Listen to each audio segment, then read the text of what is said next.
que un bo almorzo é esencial para comezar o día con enerxía. Dendo 16 de decembro ata maio de 2026, café con leite e croissant por 2,35 € ou napolitana por 2,85 € e todos os días colacao con croissant por 2,80 €. Acuña, sabor e vitalidade cada mañán. Inés es enfermera y su primo taxista la lleva a casa cada noche quejándose todo el rato de la espalda. A ver, que si tienes un accidente o una baja y se reducen tus ingresos, con el seguro de baja laboral de AMA los tienes garantizados. AMA, seguros para profesionales sanitarios y sus familiares. Infórmate en amaseguros.com o en el 911 75 40 37. Tiempo de opinión. Cuenta con la SER. En la web radiopontevedra.com. Pase lo que pase.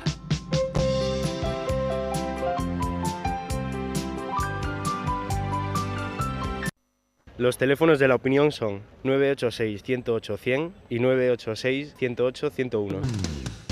Un enchente de compromisos con isto de ser alcalde nestas datas, alcalde, porque dicía vostede que hai compromisos coa Lotería Nacional, pero tamén hai moito cos picoteos, os pinchos, os almorzos. Empezou xa o Nadal para o Concello. O Nadal é unha festa moi sentida polos veciños e veciñas, porque non sei, hai vacacións da familia, se reúnen as familias, se celebran comidas ou xantares ou pinchos de todo do traballo, non? E hoxe o Concello ten o pincho dos funcionarios. Tivo almorzo tamén facendo, como acabamos de escoitar con Ramón, cos xornalistas. E un almorzo coa prensa e onte unha cea con Protección Civil, porque é unha forma de agasallar o traballo da xente que se dedica de forma altruista a atender emerxencias, non, por parte de Protección Civil, e se multiplican, non, estes compromisos que ao final o que fan é aumentar o peso dos que vamos a él. E vostede dos que sube peso despois é que ou ter moita forza de voluntade e non picar nada, pero iso é complicado, non? E tamén queda un mal, non? Cando convidan estas cousas, tamén é quedar mal, non? E quedas mal, e aquí neste país además temos unha calidade excepcional dentro de todos os produtos de bebida e de comida. E é difícil, en fin, resistirse, non?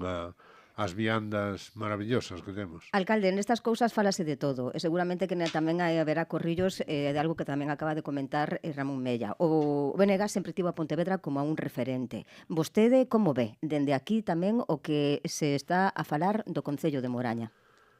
Bueno, eu creo que non se está a falar do Concello de Moraña. Hai un caso que a Executiva Nacional do BNG tuvo coñecemento e aplicou o protocolo que se aplica nestes casos e fixo un comunicado público e eu non teño nada máis que decir porque me fío no que dice a Executiva Nacional, que ademais aprobou esa sanción por unanimidade, non? Falábamos de celebracións nestes últimos días, onte foi a patroa da cidade, non? A Virxe da O. Leémoslle.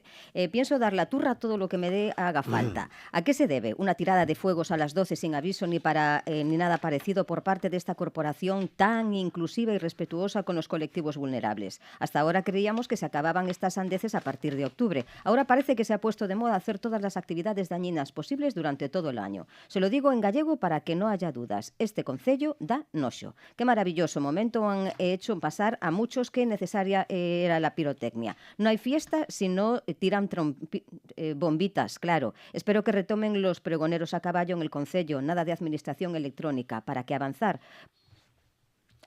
Bueno, falando da administración electrónica, nos últimos tempos temos investido, creo que máis de 2 millóns de euros para mellorar esa conexión de todos os cidadáns que sea accesible o máximo posible.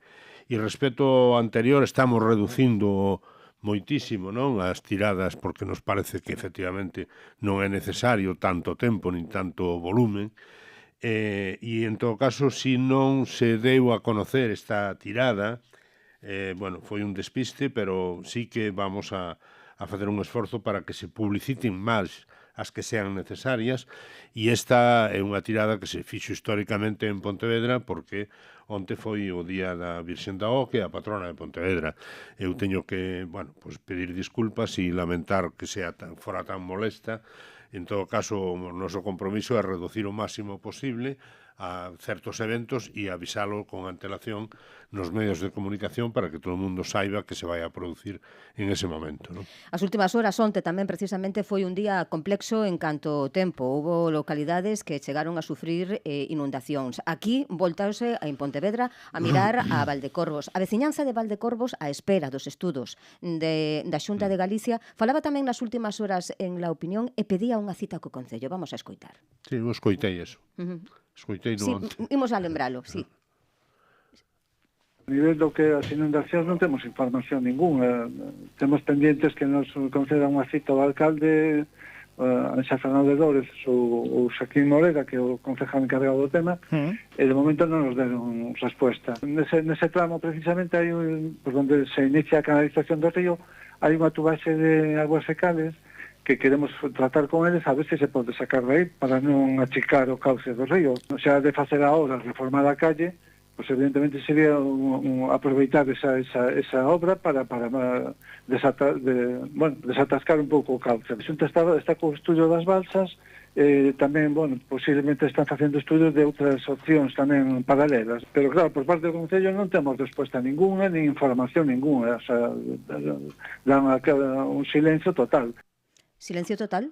Pois non é certo, vale, o sea, de que silencio total non é certo porque hubo unha asamblea masiva, foi moita xente na Iglesia Virxen do Camiño, onde estuvo o concelleiro Moreda e explicou o proxecto de Casimiro Gómez. Do outro tema xa eles saben perfectamente que se están facendo estudos por parte da Xunta de Galiza, que é a que ten competencia nestas zonas de asulagamento, non? Que teñen un orixen xa dos anos 60, onde se fixo unha barbaridade e iso foi xenerando cada vez máis problemas de inundacións. Iso hai un compromiso, en principio, da Xunta, porque é a súa competencia de acometer actuacións que están eles facendo estudio, eu espero que conten tamén coa opinión do Concello. Nos estamos vendo outro tipo de alternativas e respecto á Rúa Casimiro Gómez, obviamente se van a cambiar todos os servicios, e polo tanto non temos conocemento de que houbera ninguna petición de entrevista, non? En todo caso nos podemos volver a falar cos veciños, obviamente quen está levando o tema e controla máis o tema é Xaquín Moreda, o concelleiro responsable, pero en todo caso de oscuridade absolutamente ninguna. O proxecto saleu publicado na prensa, hubo unha asamblea, non hai nin 15 días. Entón, extrañame moito que se diga que non teñen noticias. Nos explicaremos o proxecto o tempo que faga, ou as veces que faga falta, non? Polo tanto, cando queiran, que se poñan en contacto, pero non hai ningún problema. De todas maneiras, hai cousas que dependen do Concello e cousas que non dependen do Concello, non? Nos vamos a intentar complementar as actuacións que faga a Xunta dentro dos nosos viales, de maneira que iso poida reducir eses asulagamentos, que en todo caso se avisan ademais, o sea, todos somos conscientes de cando hai un aviso, que a Xunta manda un aviso naranxa, un aviso e recomenda, obviamente, ter precaución ante posibles asulagamentos, e esa é unha zona onde se producen aí, en autovía e en algunhas outras rúas en Lourizán, porque a capacidade de desagüe pois está reducida e habrá que estudiar por qué, pero sí que se dá a conocer públicamente cando vai haber choivas que poidan incrementar o volumen de agua caída e, polo tanto, facer asulagamentos. En todo caso, abertos a explicar o que haxa que explicar sin ningún tipo de problema. En 9 minutos chegamos a 1 da tarde, estamos no tempo de La Opinión con Miguel Anxo Fernández Lores, o alcalde de Pontevedra. Os teléfonos están abertos se vostede quere preguntar algo e temos tamén comentarios no 607 940 290. Leemos. Habla un nombre de los vecinos de la calle Rúa o Cordón. Ya no es la primera vez y parece que nos toman de guasa lo que exponemos y es lo siguiente. Tenemos un coche aparcado desde hace más de un año en la calle y es vergonzoso como está. No hay quien lo retire de allí. Parece ser que no tiene dueño. Es vergonzoso ver el mal efecto, aparte del peligro que conlleva porque le pueden prender fuego. Al ver el estado, nos gustaría que sea la última vez que pedimos, por favor, que lo retiren, ya que lleva muchos meses con la pegatina que le ponen para retirarlo, pero se debieron de olvidar. Dice incluso el número de la matrícula con sus letras y a ver si de esta tenemos suerte, perdonen por la molestia, y a ver si lo conseguimos. Ben, pois, efectivamente é verdad, igual que é verdad que haxa máis coches ubicados no espacio público que están abandonados. Normalmente sacamos unha media de entre 250 e 350 coches abandonados na rúa todos os anos, e que o que pasa é que a tramitación para sacar este coche é unha tramitación lenta e farragosa. Concretamente, ese coche é dunha persona que non é de Pontevedra, que non recibe os acusos de recibo para que o retire, e é necesario publicitar no Boletín Oficial da provincia para que logo o Concello poida retiralo como un residuo sólido urbano. Polo tanto, está xa en tramitación no Boletín Oficial do Estado, que dixen da provincia, no Boletín Oficial do Estado, para que chegue a todo o Estado, de maneira que, unha vez feito ese trámite, se poida xa retirar o coche con todas as garantías legais, non? Pedir disculpas pola tardanza, pero que primeiro hai que intentar localizalo, hai que chamar a un lado, chamar a outro, mandar acuso de recibo, volvelo a mandar, e logo tramitar no Boletín Oficial do Estado, que non é un Boletín Oficial da provincia, no sentido que tardan máis en publicar eses... Xa non é a primeira vez que vostede fala do protocolo longo que hai que seguir para poder retirar un vehículo. E aínda así sacamos 200 vehículos anuales, porque, bueno, pues hai unha irresponsabilidade por parte de algúns propietarios que abandonan o coche na rúa e que logo, se os localizamos, teñen que pagar unha multa porque teñen que levar os coches ao desguace ou tramitar a súa venta, non? E leva moito tempo. O que pasa é que todos os anos sacamos probablemente coches xa depositados, ou mellor hai un ano, 2 anos. E iso eu entendo perfectamente que sea molesto, pero claro, nós non podemos saltarnos a tramitación. Alcalde, ¿para cuándo aceras para los peatones al final de la rúa Pintor Laxeiro, saliendo del casco urbano? Cuando se cruzan dos coches, los peatones no tenemos dónde meternos. Y ahora con lluvia hay ríos de agua. Pois ten razón tamén esta señora. Eu paso por ali todos os días e cando veño de Marcón e efectivamente ali non hai veres rúas, esa rúa está estreita, en algúns tramos está entre dous muros que hai que, bueno, negociar porque están protegidos por patrimonio. E eu vou a dar unha boa noticia, que eu creo que xa sabe este veciño, igual que os outros veciños, non? De que aí vai haber un proxecto de construción de 2.000 e pico vivendas para facer esa programación de 2.000 e pico vivendas. Hai que facer un proxecto de urbanización. Nese proxecto de urbanización que se chama Plan de Interés Autonómico, estamos negociando coa Consellería para que os accesos a esas 2.000 vivendas, tanto pola parte en fin, do Pino Bora, onde está Moldes e Jubiol, hai que facer unha rotonda nova, pola parte do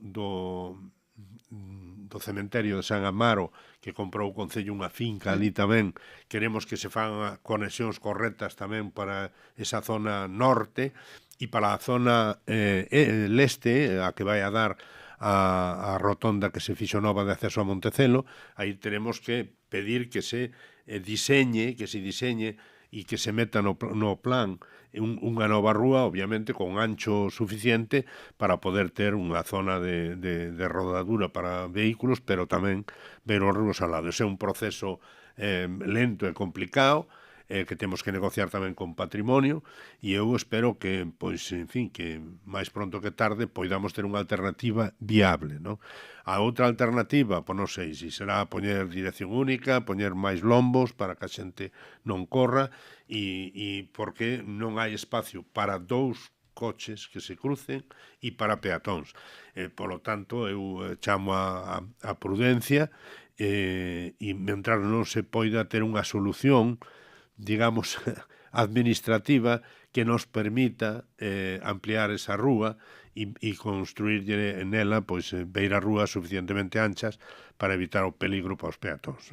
Otro comentario de Bora. Soy un vecino de Bora, el cual solicita la conexión de saneamiento y agua para una vivienda con licencia concedida por el ayuntamiento. La sorpresa es que a mis vecinos le ocasiona un gasto sobre 900 euros la conexión y a mí, según el presupuesto que me facilitaron, es de 15.000 euros, simplemente porque mi casa es la última de un camino y la de mi vecino anterior puede hacerlo, como ya dije antes, por 900 euros. ¿Eso es justo o se debería de informar antes de dar las licencias? La respuesta dada por el ayuntamiento no me vale. Espero que algún día puedan rectificar.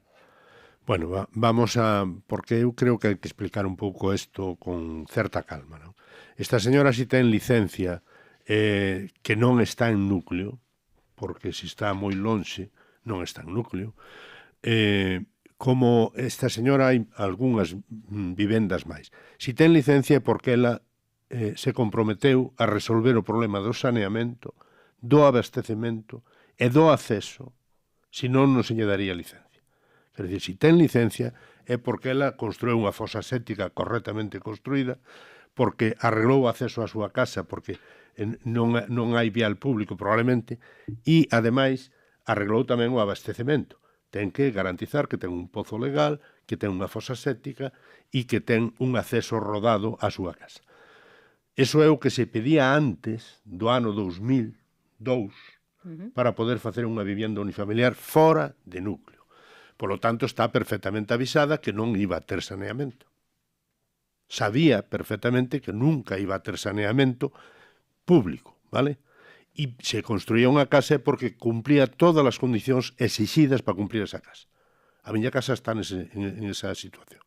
Eu teño unha vivenda en Barcón que non está en núcleo porque cumplín todos eses requisitos. Logo, cando se puxo saneamento a todas as vivendas, que en todo caso sale máis ou menos unha media de 20-30 mil euros por vivenda, o que pon o Concello de forma pública, cando se puxo eso, si non había que bombear, si estaba cerca da tubería e todo o demais, se puxo unha cantidade unificada para todos os veciños. Pero se está fora do núcleo ou hai que bombear, etcétera, etcétera, entón aí, dependendo da distancia que este, pois eso é unha, digamos, competencia da xente que fixo a vivenda no seu día fora dos núcleos, vale? Por lo tanto, está perfectamente avisada de que era así. Non tería casa con licencia se non houbera feito todo o que lle mandou facer o Concello para garantizar que non o seu saneamento o resolvía ela dentro da súa propia finca, de que non iba a contaminar aos veciños, de que tiña un pozo de barrena, etc. etc. Entón, si quedan... temos o saneamento a nivel de todo o Concello do Rural, alrededor do 98% de todas as casas. De todas as casas teñen saneamento. Hai algunhas que non o teñen e moitas delas son estas, que se podría acometer sempre cando ela correra cos gastos da distancia que hai entre a súa casa e o saneamento. Bueno, eso é un tema que está así e foi unha decisión dos técnicos municipais porque temos uns cartos limitados para esas cousas. Se facemos esos investimentos, se quedarían núcleos sin executar. Entón, ten que entender, e o entende perfectamente se quere o que lle estamos a decir, non? Bueno, alcalde, o vindeiro día 23 ten vostede unha nova cita no Tempo de la Opinión co alcalde de Vilagarcía e co presidente da Deputación. Faremos un pequeno balance. Aquí estaremos como pro. Venga, moitísimas grazas. Grazas a todos e boa fin de semana.